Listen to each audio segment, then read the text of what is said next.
Welcome everyone, my name is Kevin. Today I'll be doing the Samsung Galaxy Tab S7 review. This is not the Plus model counterpart, it's the regular model, and it's got a lot to offer from its unique feature set to the specs to the package contents. We're going to cover it all in this video, especially the everyday performance.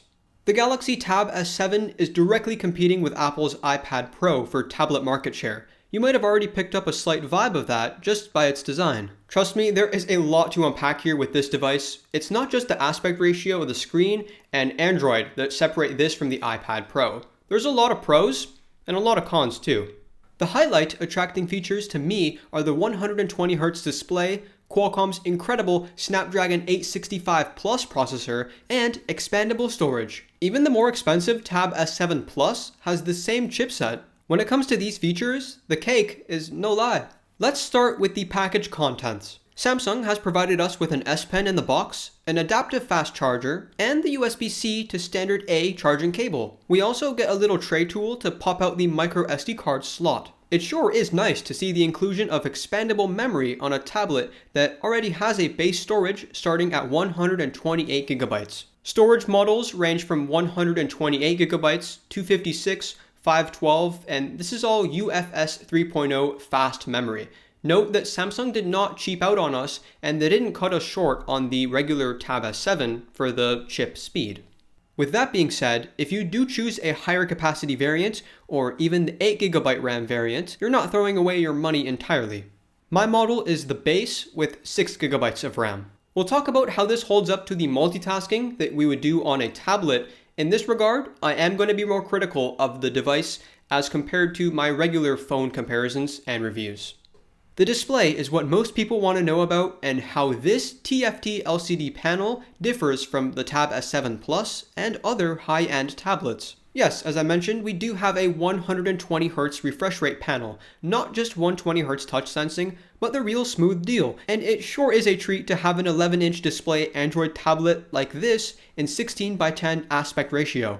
The display resolution is 2560 by 1600, giving it a pixel density of 274 pixels per inch. My eyes are used to PPI all over the place, from the high 200s to the mid 500 pixel per inch. Really, I can tell you best that the 274 pixels per inch here on Tab S7 is the sweet spot. In the tablet game, this beats out the current gen iPad Pro and the Tab S7 Plus in terms of pixel density, leaving only the difference of panel size and the type of displays. The more expensive Samsung Galaxy Tab S7 Plus packs an AMOLED display at 12.4 inches. Now, TFT LCD display here is just fine, not only in terms of the brightness, the colors, and the sharpness, but also viewing angles too. I gotta give props to Samsung for nailing the displays on both variants of the S7. Let's talk more about what they've done right. For the first time in a while, I can say something very positive about the speakers of a Samsung Galaxy device. Maybe because they are quad AKG powered speakers. The audio is rich and very satisfying for gaming, watching movies, really any kind of media consumption. The inclusion of the S Pen is always commendable on a Samsung product, considering the competition is charging $130 US for the pencil.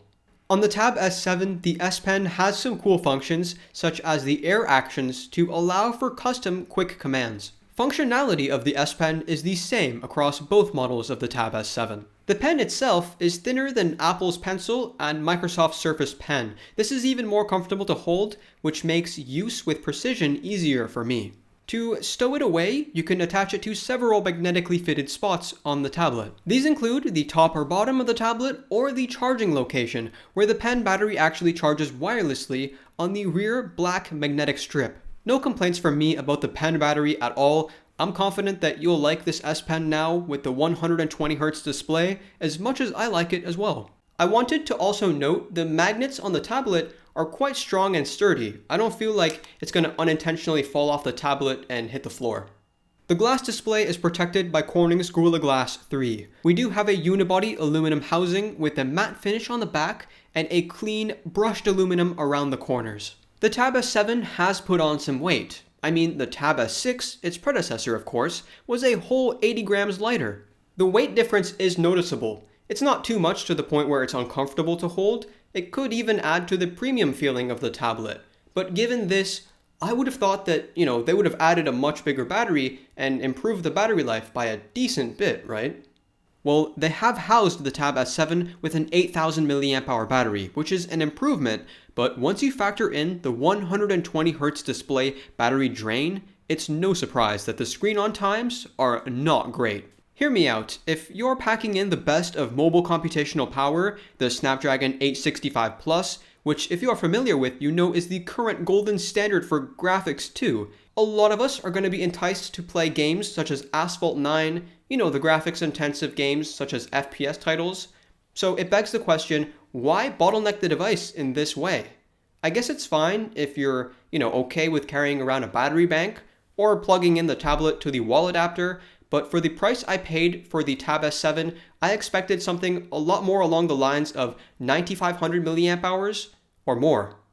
Gaming aside, you can actually make it through a full day of use when being battery conscious and staying away from graphics intensive tasks. When using it to take notes, watching videos for a couple hours, and taking brief calls, you're going to be just fine going through a whole day from the morning to night on a single charge, so I wouldn't disregard it for just this reason alone. The Snapdragon Octa-Core 865 Plus chip is paired with Adreno 650 graphics, so when you do decide to hop into a game lobby, you'll be cranking up those settings all the way to maximum with high frame rate. Thankfully, in my gaming sessions and use, I did not encounter any heating problems either. 6GB of RAM was entirely fine with my testing, and believe me, I did throw some graphics intensive tasks and just a lot of tasks at it, and the only reason why I would go for that 8GB RAM model is if you're really concerned about further future-proofing your device to run later iterations of Android smoother.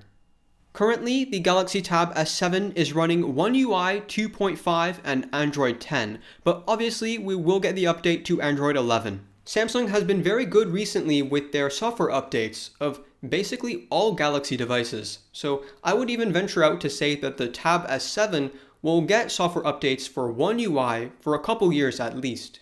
I'm really glad they've started tying up loose ends with the minor bugs and just small software issues here and there from Galaxy tablets of prior years. The Tab series has been on my radar ever since CES of 2016, and this is the first year that I actually wanted to keep the tablet for my own media consumption use. I am not gifting this away or reselling it anytime soon. I'll just use the battery bank and the wall adapter way since I'm mostly at home anyways. Go ahead and take your photos on that 13 megapixel camera on the back. This is also the exact same module that's found on the more expensive Tab S7 Plus after all.